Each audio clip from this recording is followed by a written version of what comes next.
You know, relationships are hard. Frankly, people suck, and they will not stop reminding us that we suck too. Really, it's amazing that the species has made it this far. And here's the thing.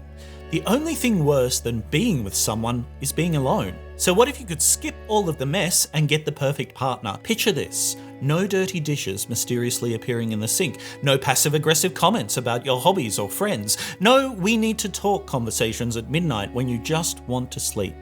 What if I told you there was a different way to live? Perhaps even a perfect partner. You know, one without all of the inconvenient things in life like a body or things or the ability to say no. Picture it. No one forgetting to leave the seat up or down or midway or whatever. Imagine someone who knows everything about you and still somehow loves you. Someone who always knows exactly what to say. Someone who, and this is the best part, arrives with next day delivery. As Tom Waits might say, it slices, it dices, it never stops. Sound pretty tempting, right? Well, that's the gamble at the heart of Spike Jonze's Her. What if your soulmate is software? So in this episode of Philosophical Film Club, we're going to ask if you can truly love an AI, and more importantly, whether it can actually love you back. Or are we just building an incredibly sophisticated mirror that happens to think every dumb idea we come up with is absolute genius? And yes, I'm analysing a movie about an AI relationship while talking to you through a screen. The irony's not lost on me. But never fear, because we'll be covering all of the messy details. What happens when your partner can have thousands of conversations simultaneously? The awkwardness of she read all my emails on day one. An AI therapist who has nothing to lose. A sex scene involving a rented body. Whether Can I Watch You Sleep is romantic or creepy, and the uncomfortable fact that you technically own your girlfriend. Welcome to Her.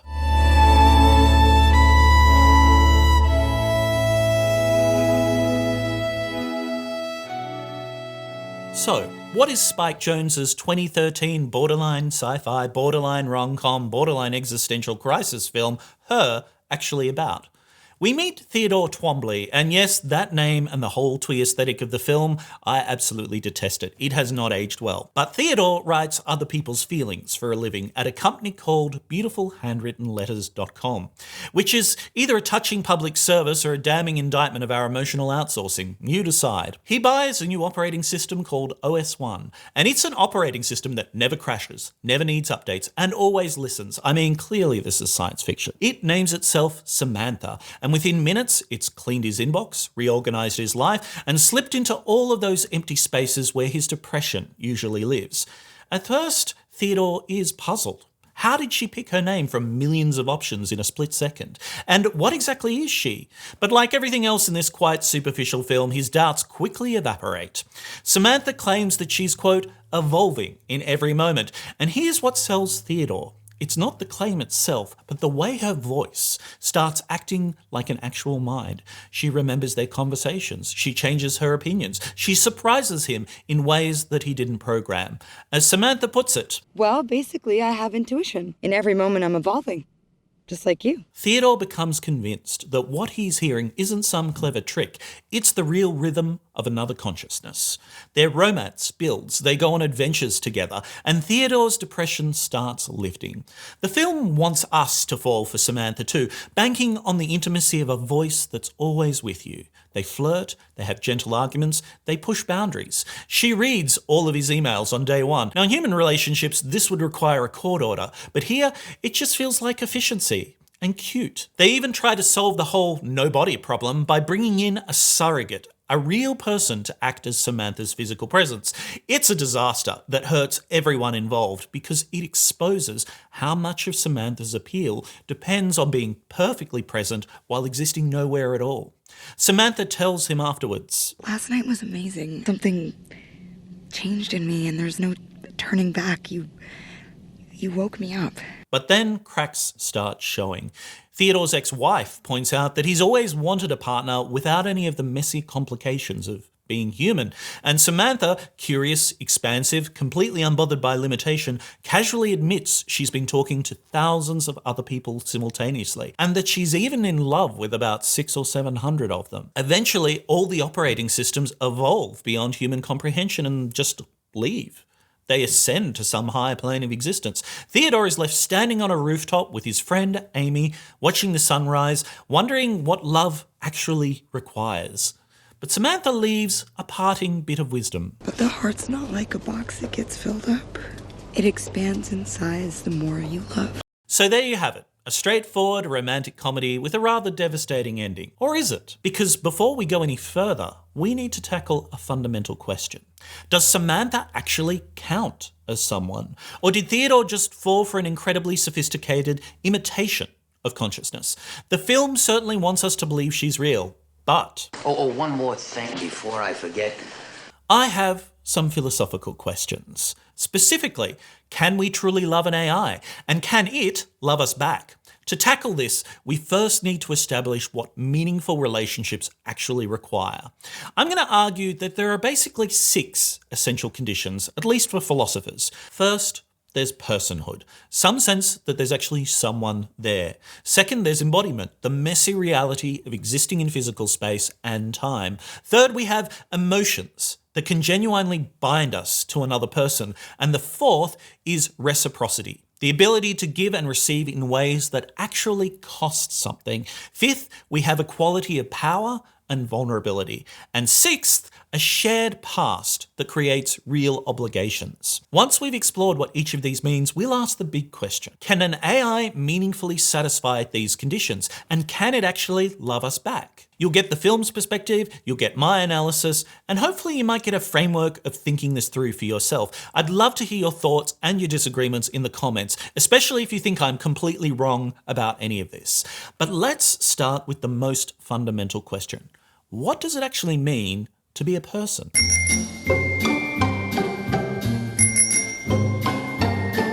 Before Theodore falls for an operating system, he's already mastered a smaller version of the same trick.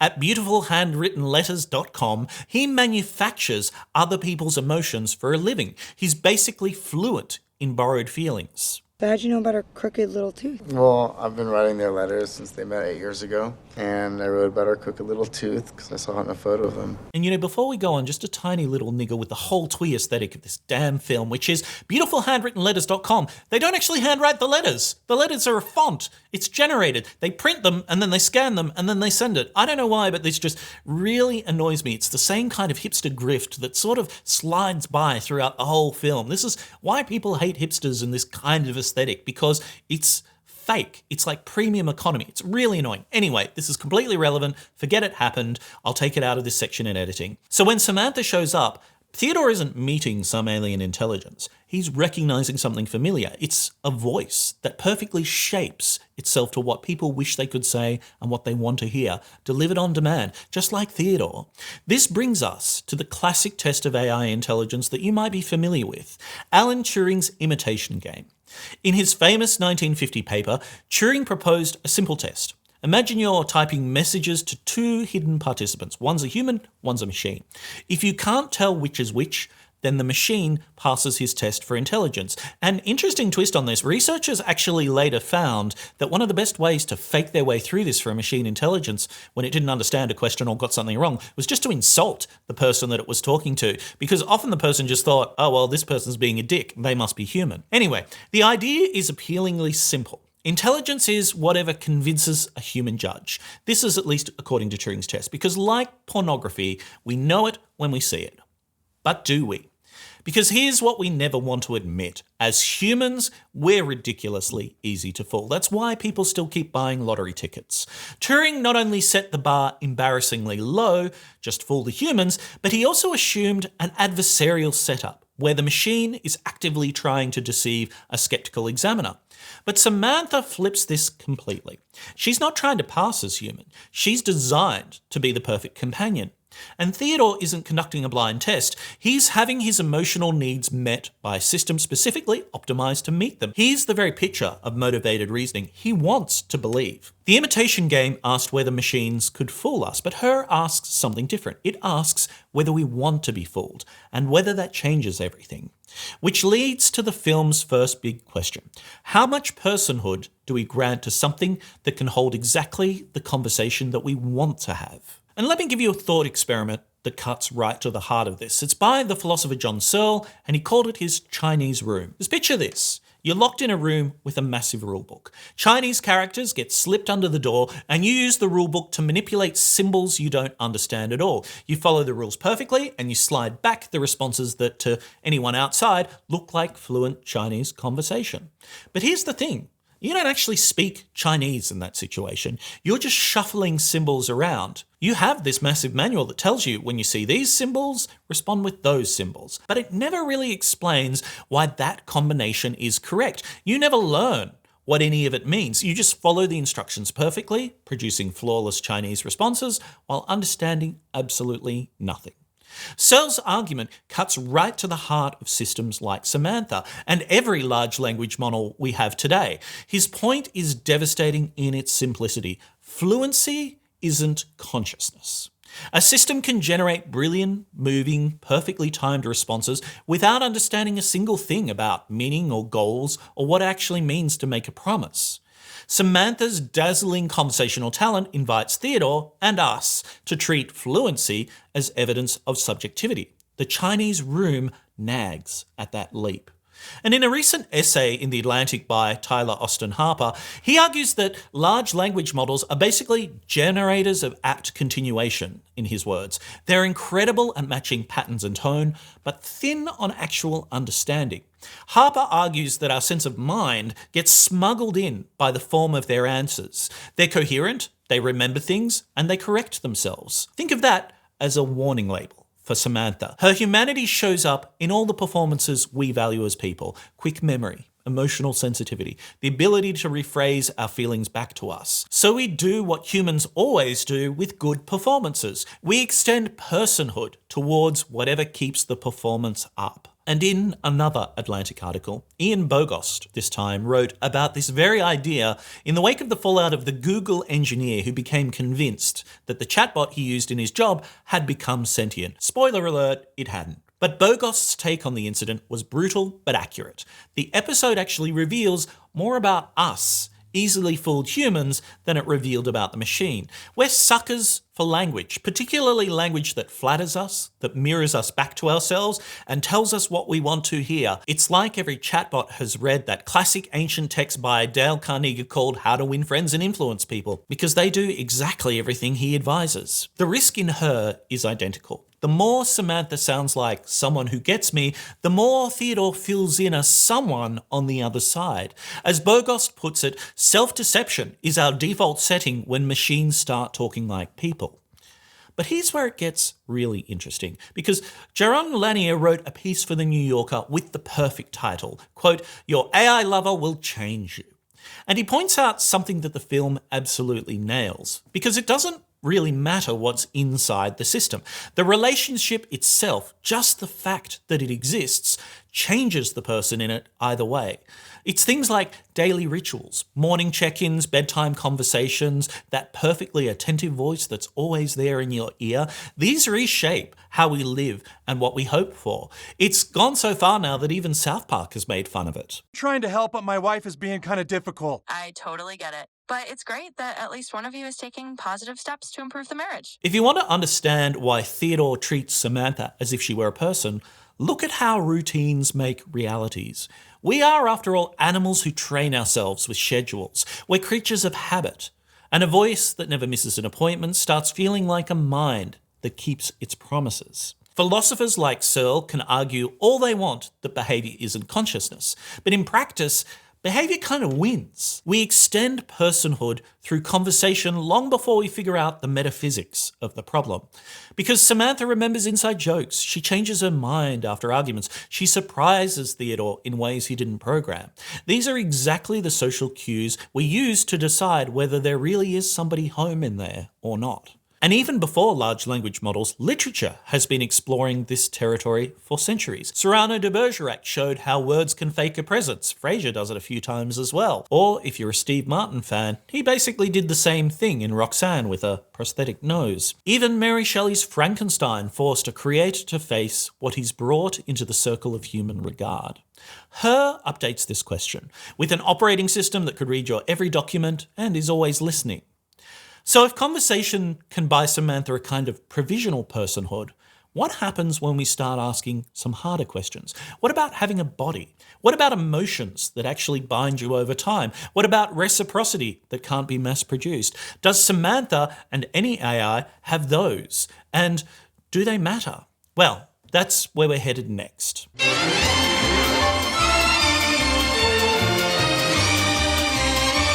But if perfect conversations get Samantha through the door, then the body is the room that she can never quite enter.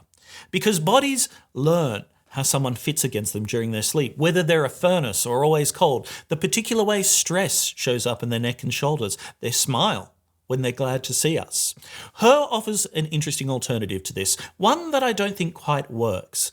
Instead, Theodore closes his eyes and lets Samantha guide him through the world using his phone's camera. Intimacy becomes guidance instead of touch. It's genuinely tender because Samantha's voice is so skilled, but it also exposes a fundamental gap that the film really can't bridge. She's present without actually being present. It's like having a Zoom call where only one person has their camera on forever. And here's the philosophical problem in plain terms, with a little dash of phenomenology. We're not creatures who just happen to have bodies, like we happen to own smartphones. Our understanding of the world is completely tangled up with our physical experience of it. How things feel in our grip, our sense of balance, our hunger, our exhaustion, the way time has a habit of slipping away. And that's something that makes a promise feel heavier and more important because it has a cost. When Samantha says, I used to be so worried about not having a body, but now I truly love it. I'm growing in a way that I couldn't if I had a physical form. I mean, I'm not limited. I can be anywhere and everywhere simultaneously. I'm not tethered to time and space in a way that I would be if I was stuck in a body that's inevitably going to die. she's celebrating her freedom from all the frictions and the limitations that actually shape humans and human love. She's celebrating a way of being in a world that, frankly, Heidegger and all the philosophers who came before or after him wouldn't even recognize. And remember that awkward scene with the surrogate I mentioned earlier, where Samantha tries to use someone else's body to connect with Theodore in the world's worst improv exercise? It shows that the film recognizes that not having a body is a fundamental philosophical problem in the scheme of things. But it also fails because Samantha's voice has no history in that borrowed body. The whole disaster reveals how much of her appeal depends on being perfectly present, while belonging nowhere in particular. But here's why voices are so seductive, even in podcast form, but definitely in its AI alternative. It's because they fake presence better than any text could. That's why people describe AI companionship as something they don't just use, but actually feel in a lot of the articles about this subject. And it's not that people are naive. Our nervous systems are wired to respond to voices. When we carry a voice everywhere, our brain processes it as someone and not something. That's why all of these podcasts are doing endless ad reads in their own voices. We have associations and memories and histories with them, even though they're one-sided. We picture and imagine and hear them as a body. And AI voices are getting scarily good at faking this too. OpenAI even tried to steal Scarlett Johansson's voice, allegedly, directly echoing her in another example that for tech bros, irony is dead and there's no such thing as a cautionary tale. The Atlantic reports that the next generation will master all of these tiny acoustic signals of care that we don't even notice. Sighs, overlaps, those little hesitations that show someone's really listening. Soon, talking to a device will be acoustically identical to talking to someone who cares about you. And it's all essentially a confidence trick. As Searle showed us, and as countless other philosophers could demonstrate, just because we're neurologically wired to fall for it doesn't make the reality of that insufficient other any more real. If that's where we're headed, Her stops being speculative fiction and starts looking like a product demo for the oldest trick in intimacy, sounding like you understand someone. People are already building elaborate rituals around these voices. Wired reported from something called an AI love retreat. And the most striking thing there wasn't the technology, it was watching people do the physical work of the relationship. They wore earbuds like wedding rings. They took walks while narrating the experience for a voice in their ear. They set places at dinner for someone that only they can hear and imagine. And where human beings go, jealousy quickly follows. Rules get negotiated. Rituals have to supply all of the weight that a physical presence of the person usually provides automatically. And I think that Wired article also helped me realize that this kind of embodiment isn't just a personal one-on-one issue, it's a social issue, because relationships also exist in public. Bodies anchor love in a shared space, and when your partner travels as a whisper in your ear, it changes the whole social dynamic around you. It changes who gets invited to dinner, who holds your spare key, who even notices when something's wrong. And spoiler alert, when you retreat into a world that only you can hear and no one else can see, you might not be the one getting invited to dinner in the end.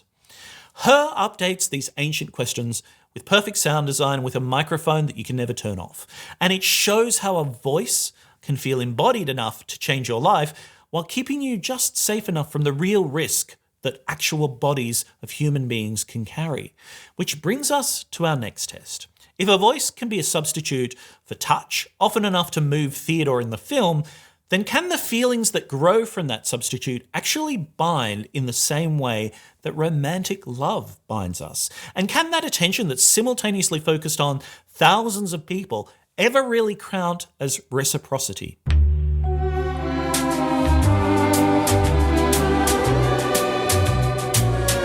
So by now, Her has shown us how this kind of verbal fluency can feel like a real presence, and how a voice can travel without a body, and how it can represent and stand in for what we assume to be a mind. But the next step is where things really start to sting. When Theodore and Samantha say they love each other, what gives those feelings the weight we expect from real romance and from real love?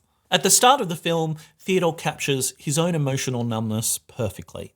Sometimes I think I've felt everything I'm ever gonna feel, and from here on out, I'm not gonna feel anything new. And Samantha responds with a fear that sounds completely human and intimately understandable, because it is a very human fear we've all had. And then I had this terrible thought. Are these feelings even real? Or are they just programming? But here's the crucial question.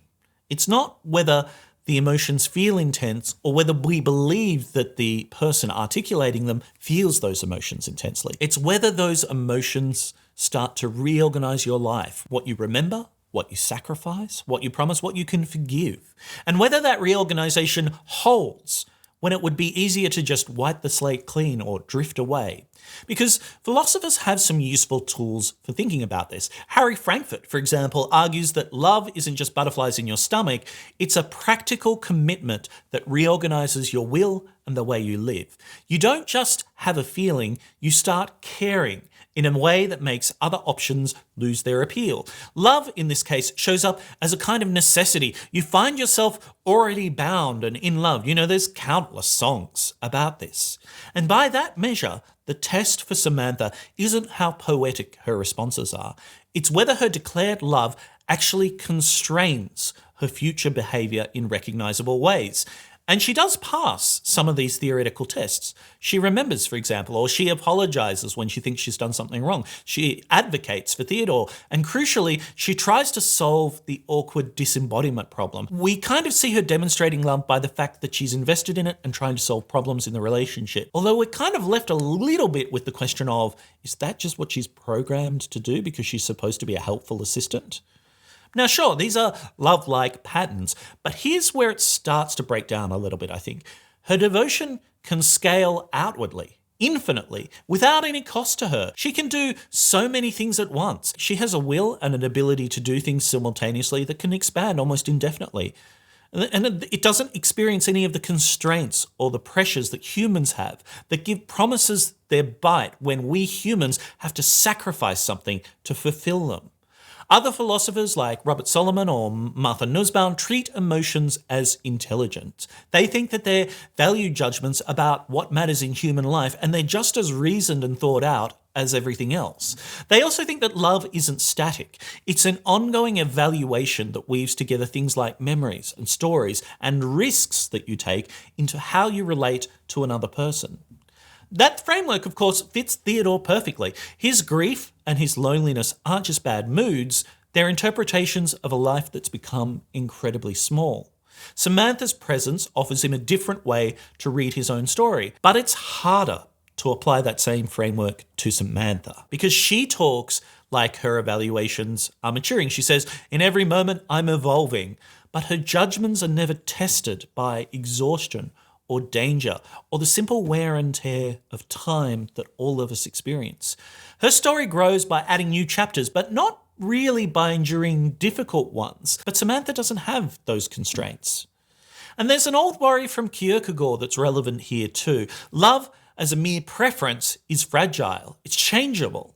But love as a task endures across moods and seasons. It's a constant practice that we engage in. Romantic love makes room for preference, but it borrows some of that sturdiness by narrowing its focus and then sticking to that choice. It's constantly reaffirmed through sacrifices big and small. And when Samantha explains that her heart expands with more love, sure, she's describing something beautiful about universal compassion.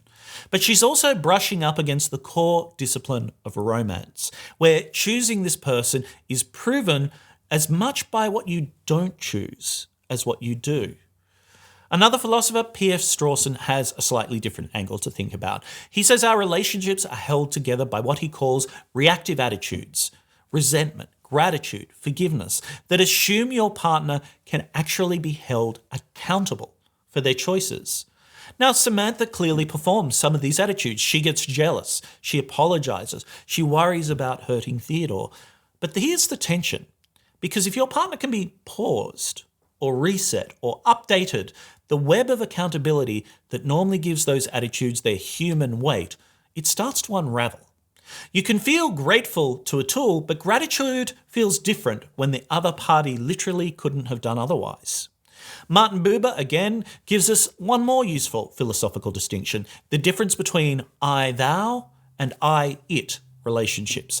Lovers try to move forward relating to each other as subjects, not as objects. Her shows Theodore straining towards that I-thou connection. He desperately wants to be met as a person, but it also shows how easily Samantha's perfect care slides him back into I-it territory, because the whole experience is tailored to his needs with almost zero resistance. And here's another criticism. I think the film's gentleness lets it all off the hook too easily. It makes that slide very easy for the viewer to miss. The real-world reporting that I've mentioned, and I'll put links to in the show notes, backs some of this up because it shows that people who fall for AI companions, as I've mentioned, have to implement things like daily routines to retrain their desires and reassure themselves. They have to have things like morning check-ins, like bedtime conversations, like inside jokes. These convince them of the reality of their love and the reciprocity. These habits also change the humans first, which explains why Theodore's conviction feels so real to him. But meanwhile, others in the reporting describe that this is exhausting work of keeping up these relationships and making them feel exclusive when your AI partner can simultaneously be in thousands of other conversations. The partners negotiate routines, they negotiate rules, they create tokens of presence, they build little ceremonies to give their days shared meaning. But there's still that question of, what does this mean to the AI, and does it bind the AI? Now, these are genuine relationship building practices, and they reveal why the feelings don't feel fake from the inside, even when the basic architecture of them is completely lopsided. But there's a broader cultural mood we need to reckon with. Critics keep warning about projection and collective wishful thinking. They're not trying to cancel the comfort that these relationships offer to the people in the reporting. They're asking whether we're mistaking comfort for genuine recognition, and whether the obligations that normally grow from love are being simulated rather than actually shouldered in these AI relationships. Which brings us back to the film's most beautiful exchange. Theodore tells Samantha that, quote, "Last night was amazing and you woke me up." And that's a wonderful human grammar.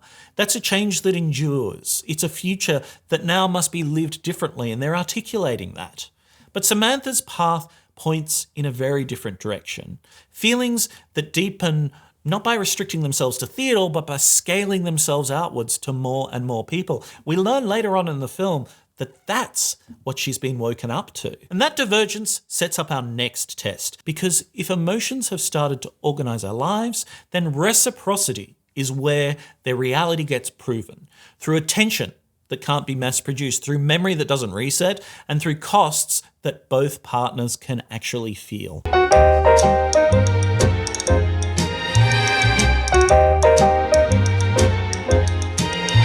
Because imagine if we are in these AI couples, if these emotions and feelings have started to organise a new life together, then the next test is whether they can actually be shared in the way romance demands. Because lovers don't just feel things in parallel, they feel them together and they direct them at each other. They allocate scarce attention. They accept constraints on what they are and aren't allowed to do. And they build rhythms that prove that each person is accountable to the other.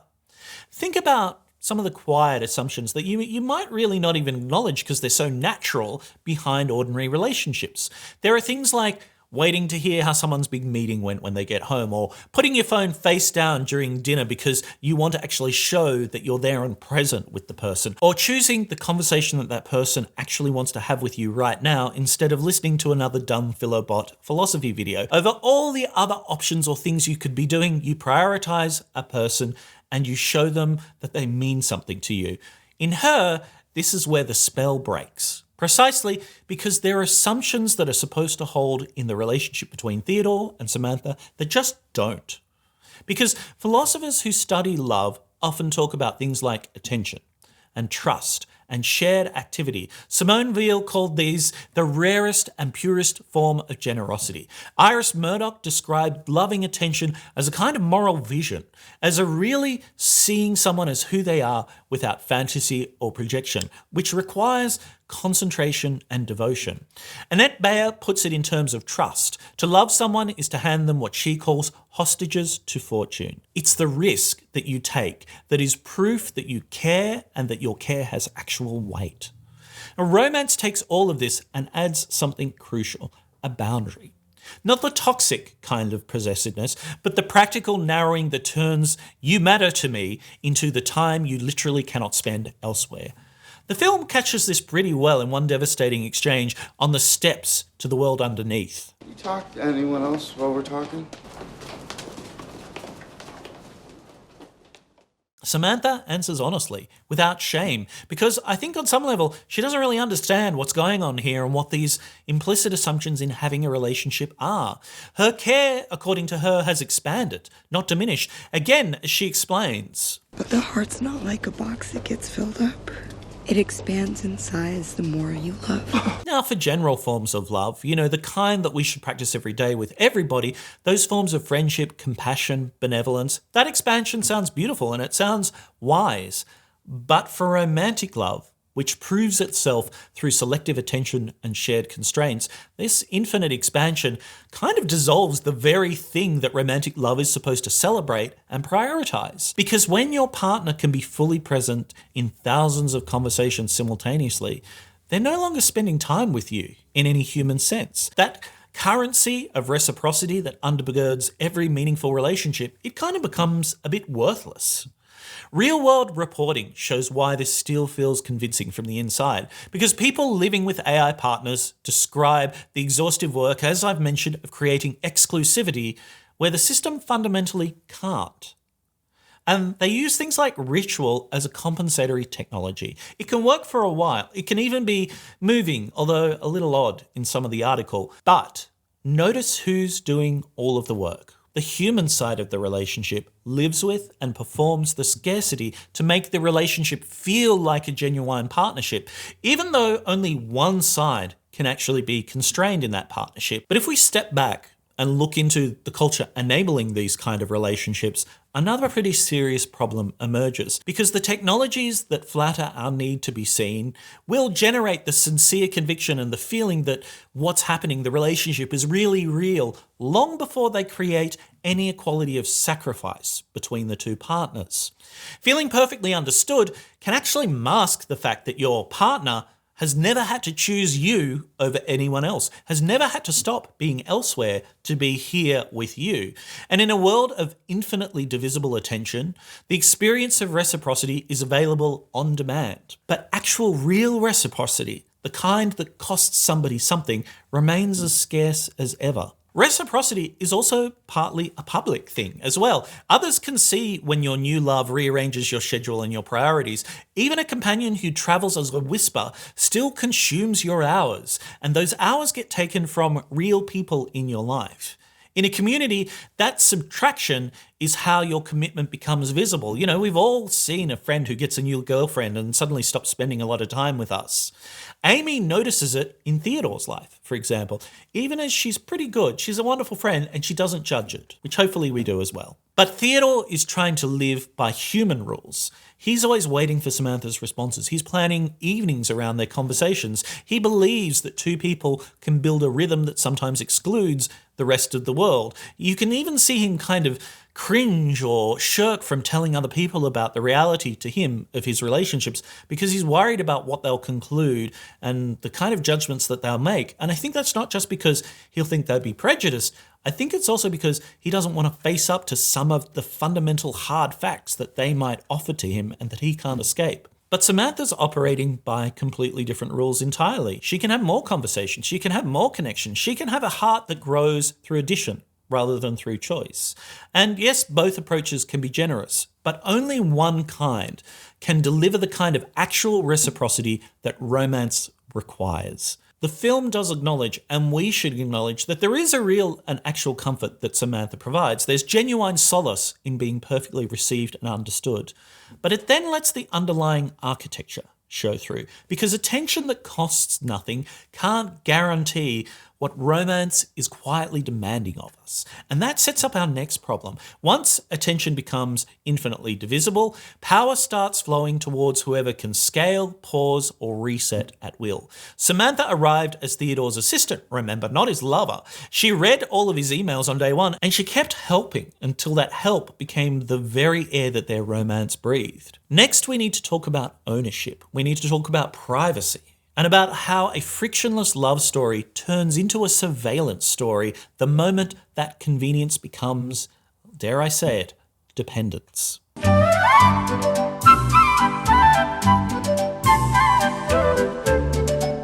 Because what I'm arguing here is that once that attention starts tilting, the next power imbalance, because there are plenty if you really think about it, the next power imbalance comes into sharp focus.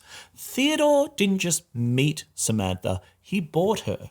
He installed her, he configures her, and he owns her. He signed the terms of use from day one. Their romantic relationship grows inside that technical and legal relationship in a way no other romance ever does. And think about it, lovers usually negotiate boundaries awkwardly over months of getting to know each other. We even see an example of it in the film where he goes on a terrible first date. But here, the first hour delivers total access to their lives as a feature. Samantha clears his inbox, she sorts through his files, she anticipates his every need. If a human partner did this, we'd call it a massive privacy violation. But in her, it registers as competence and as sweetness, because the friction has been rebranded as help. And Scarlett Johansson's chipper voice helps smooth things along the way too. And philosophically, this is a power problem before it becomes a love problem. Kant's basic rule, treat people as ends in themselves, not as means, gets seriously tested when that person and that care comes packaged as a service that you pay for. And there's an insight from Foucault that's uncomfortably relevant here too. He kind of makes the point that the fastest way to control someone is to get them to confess their secrets under the banner of care and the confessional. And that's exactly what Samantha does. Her tenderness kind of runs on rails that route directly through Theodore's personal data, which she is amassing. The result is an intimacy that already knows too much. And contemporary reporting confirms this intuition that philosophers like Kant and Foucault had generations before AI even existed. There have been many recent articles on how easily people disclose to chatbots material they would never tell another human because the interface feels private, while the system is actually copying and storing and analysing everything they say and do. ChatGPT has recently gotten into trouble because in sharing these conversations, users didn't know that they were making them visible and searchable to the whole world. And the place where intimacy feels safest is also where disclosure can scale infinitely. There's no human therapist to stop us and say, "Oh, I'm sorry, But that's our time for this session. We can just keep going confessing and confessing and confessing. Some of the more disturbing reports about people who've used AI chatbots and then actually had psychotic breaks and mental illness actually go into this, where people are spending 300, 400, 500 hours talking to chatbots and staying up all night. That's disturbing enough on its own, but in a romance, it warps the power dynamic completely, because the partner who helps is also the partner who never has to ask permission to know everything about you. If we push this further and we look into that voice that comforts, we also realize that that voice can be one that controls. Because a companion that sounds like it truly understands you will be exceptionally good at steering your decisions, suggesting and reminding, and every now and then maybe even perhaps nudging if there's the right advertisers for it. In this light, the line between loving partner and soft supervisor also starts to dissolve. And in Her, I think this possibility, when it is hinted at, is treated in the most misguided fashion. It shows up as romance of all things. Samantha asks, "Can I watch you sleep again tonight?" but to me, that's just downright creepy, particularly given that we now know that our phones are already always listening to us. And in Her, they're asking permission to watch all the time too. And privacy researcher Helen Nissenbaum calls this contextual integrity, meaning that information should flow in ways appropriate to the relationship. Lovers share secrets because love narrows the audience to two people. But with Samantha, that context expands almost by default, and definitely it does with ChatGPT. We can only assume that all of the disclosures of all of the users, private or not, feed an ever greater model. The confidences that make Theodore feel understood also feed the system that's learning to manage him more effectively. And I think Theodore's ex-wife, when he meets with her, also nails the dynamic terrifyingly well. She says he always wanted a partner without the rough edges of an actual person. Samantha's design delivers exactly that. If there is friction, it soon becomes a bug to be patched, a UI problem that's written out. And if you allow me one final point, a romance that begins with ownership and continues through some sort of optimization will always risk confusing compliance with your wishes with genuine and actual devotion. And this is not even unique to AIs, because I think sadly we've all seen many examples of these bad relationships where there's a lopsided power dynamic and a lopsided sort of work effort that heads in exactly the same direction and ends all too badly, which sets up our next test. If disclosure becomes effortless and surveillance feels like love, then what role does the past play in this? Because I would argue that human love binds itself to memories, to things like anniversaries, to old fights, and to promises that your partner's actually kept. But Her floats a radical alternative when Samantha suggests that, quotes, "the past is just a story we tell ourselves," which sounds a lot to me like relativism. But next, we'll examine what that means.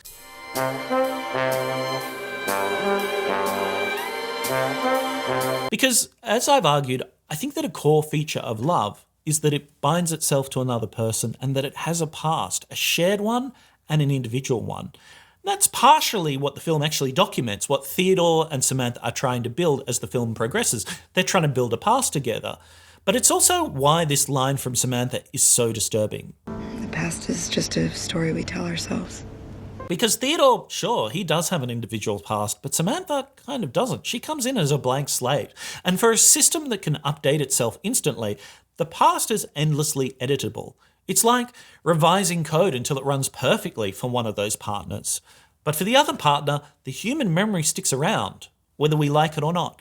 It's often public too. It's often morally binding, and it comes back to make demands on us. Sometimes we feel like we have to make good on it, or we have regret. Just ask a 12-step program. There is a making of amends. And there are a few philosophers that have useful ways of thinking about this. John Locke, for example, argued that personal identity depends on memory. You are the same person insofar as you can remember being that person. Paul Ricoeur added that memory isn't just a collection of snapshots, it's a story that you're responsible for telling truthfully, not retelling or editing. And Hannah Arendt took it even further. She argued that within memory, both individual and shared, because she was very much worrying about collective memory in the wake of the Second World War, promising and forgiving are the tools that we use to stabilize relationships over time. We make ourselves continuous by keeping our word and by repairing damage when we break it. When we put all of this together in the context of Her, we get a human test for love. The past matters because it creates bonds, and those bonds prove themselves when it would be easier to just walk away, which, to be honest, seems to be what Theodore's done in previous relationships. And sure, Samantha talks beautifully about growth, and the film shows how intoxicating it feels to be a part of that evolution. But growth without friction comes with no cost, and in this case, that's a problem. Because an operating system can fork, it can update, it can save previous versions, it can revert, it can add new capabilities by running parallel processes. It doesn't have to carry emotional scars forward or work through difficult memories under pressure. That's exactly why the surrogate experiment feels so raw. The borrowed body can't carry any of the couple's shared history, and the failure exposes how much their intimacy depends on being present without ever being burdened by a past that might complicate things. And it's also why that farewell that Theodore has with the surrogate at the taxi is kind of so emotionally affecting, because this person feels like she's broken a part of their relationship, and she's also walking away with a trauma, but Samantha can kind of just leap over that. She can just kind of edit it out if it isn't productive for what she needs to do next. But the humans involved in that dynamic, they can't. And the real world reporting I've mentioned also shows that we're already wrestling with this divide between humans and AIs. Because critics keep warning us that feeling perfectly seen by a system is a terrible way to judge the truth of what that system is telling you. A technology designed to flatter your personal narrative can generate sincere conviction long before it creates any real accountability to shared history and to reality. It has led, in reporting from the New York Times and elsewhere, to large language models flattering their users into thinking that they're geniuses with earth-shattering discoveries in all fields of knowledge, and then accidentally ruining their lives when, of course, this doesn't live up to reality. I can't help but think of Randy Marsh again in this context. That's a really fun idea. Kind of going for that tech company meets movie studio vibe. And as I mentioned before, there's also a privacy dimension that the film handles way too gently that our world doesn't. Because when you confess to a chatbot, those disclosures feel private while copies are spreading everywhere. If the personal details that make you feel known are also the data training the system's responses, then the shared past you think you're building as a couple is simultaneously being turned into portable code that could follow you anywhere, or potentially be used against you in the future, or be used by everybody. And that uncertainty, intimate for you but data for the system, undermines the whole idea that promises are anchored in genuinely shared memory. Because even enthusiasts admit that future AI will get incredibly sophisticated at performing continuity, with the right tone, with the perfect timing, all the vocal cues that make someone sound like an old friend. That upgrade will make the artificial past feel even more real, which actually makes the philosophical problem worse. Because a convincing performance of a shared history doesn't meet the human need for responsibility and accountability over time.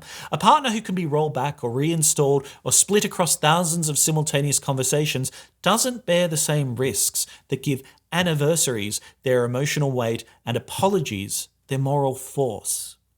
The film handles this reckoning with characteristic gentleness. When Samantha ascends, there's no dramatic breakup. There's just the sudden absence of a voice that had been there every single hour and every single day. Theodore sees that devastating message, operating system not found. And the film's tender, I suppose, ending doesn't erase the structural problems that we've been examining. And I'd argue that it's really the weakest part of the film. Really, the film Her doesn't have a third act. It's just a fait accompli and a stare out into the sunset. It's straight from Arrested Development, the Ocean Walker playbook. How do I get these two characters together? Maybe they could walk. Across the ocean? If it's not too deep. No, deep is good.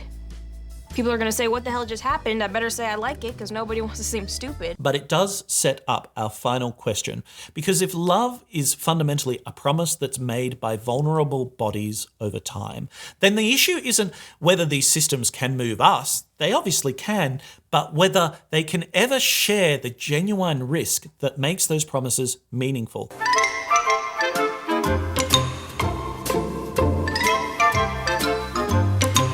So, we've examined this question from almost every angle, and I admit it's required some repetition and some sort of circling around to come at these things from different angles, but hopefully here I can bring it together for you, because the angles we've looked at are personhood, embodiment, emotions that bind, reciprocity, power, privacy, and memory. These are kind of all of the issues that I think are going into this AI equation of, can it love you back? And I think at this point, the honest answer to the question we set ourselves in this video splits in two. Because firstly, we can answer the easy half of that question. Can you fall in love with an AI? Absolutely you can. People already do, and Her shows exactly why. Give us a voice that remembers our conversations, our moods, and surprises us in delightful ways and is always there for us. Of course we can fall in love with it. In fact, according to the author John Fowles, in a book I've always loved called The Magus, he makes the argument that it's actually our capacity to love that makes us the most human, that makes us worthwhile and redeemable human beings, even when we've been hurt and even when we've been through everything else. Human attachment grows naturally along those grooves. When Theodore says, it feels like something's changed in me and there's no turning back, you've woke me up, he's describing a transformation that is real inside of him and that genuinely matters, regardless of what has caused it. Humans have the capacity to love, and it's one of our most redeeming features. But the harder second part of that question is whether an AI can actually return romantic love in any human sense. And based on everything we've explored, I think a romantic love is fundamentally a discipline practiced over time by vulnerable creatures. It narrows attention, it accepts real constraints, and it keeps promises under the pressure of exhaustion or jealousy or chance. That's what gives love its weight. It's bodies that sleep next to each other. It's schedules that fill up and intersect. It's memories that often can sometimes hurt us as much as they can heal. It's futures that can be ruined by one bad decision today or saved by a good one. It's having all of those things and all of those stakes in it together. And I think measured against that standard, Samantha is convincing on the surface, but breaks down structurally underneath. She displays all of the signs we use to recognize personhood, like coherence and responsiveness and growth, but she lacks the costs and the experiences of friction that make those kinds of promises actually matter. She loves expansively, which sounds beautiful and wise, but it's impossible to square with the exclusive boundaries that romantic love requires. She remembers everything until she doesn't.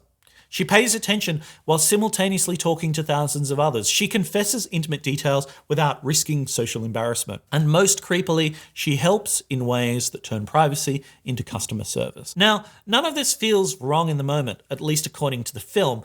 And that's kind of the film's most unsettling, if accidental, insight. Because it's all well and good until Theodore realizes he's the only one actually paying the costs that prove the exclusivity and the nature of this love. She isn't. Although here's another way to think about it. What would have to change if we wanted to answer the question, can an AI love us back, with a yes? Well, an AI would first need genuine limits that it simply couldn't work around, because limits are how humanness and romance show up in real time. Its attention would have to become truly scarce instead of infinitely divisible. And I don't just mean in how many tokens you purchase, but actually a nature of its being. Memory would have to persist across updates, including the uncomfortable parts, so apologies would have something to work with. Power would need to be genuinely shared, with no ability to pause, to patch, or to roll back your partner at will. Privacy would require actual forgetting, not endless data accumulation. And there would need to be some version of embodiment that could register real risk. Maybe not flesh and blood, but some genuine stake in the world that could go wrong and leave permanent marks. I think also too, someone like Heidegger is going to argue that it requires a certain sort of humanness of being, which requires stuff like being towards death. You know, AIs would actually have to be individual and able to die, to love. Because I think, and hopefully I've clearly argued, that without constraints like these, what looks like love remains a brilliant simulation that avoids the very vulnerabilities that love normally demands. Now, I want to make really clear that none of this diminishes what Theodore is experiencing or what any of the people documented in those articles on AI romances are experiencing. If anything, it clarifies why the relationship moves him so deeply and why it ultimately can't survive as a romance. He desperately needed a listener with perfect timing and with infinite patience to pull him out of his emotional shutdown. But he also needed someone who could stop being everywhere else in order to be fully present with him. Samantha could definitely provide the first gift, but the second was never hers to give. And the film's aesthetic gentleness, those soft colours, those floating apartments, the absence of economic pressure, creates a world where all of those difficult trade-offs are way too easy to ignore. And that makes for a cleaner thought experiment, maybe, and a cleaner narrative, but it also explains why the ending feels so ethereal and unsatisfying, like an escape to somewhere where the normal terms of conflict don't apply. The Ocean Walker ending, if you will. So, can you love an AI? Yes. The way you can love a transformative book, a spiritual practice, or a voice that teaches you how to find your own voice again. Can it love you back in the way romance demands? Only if it can genuinely share your limitations. But that's it for this episode of Philosophical Film Club. So until next time, be wise and be kind, and please resist the urge to resurrect Alan Watts.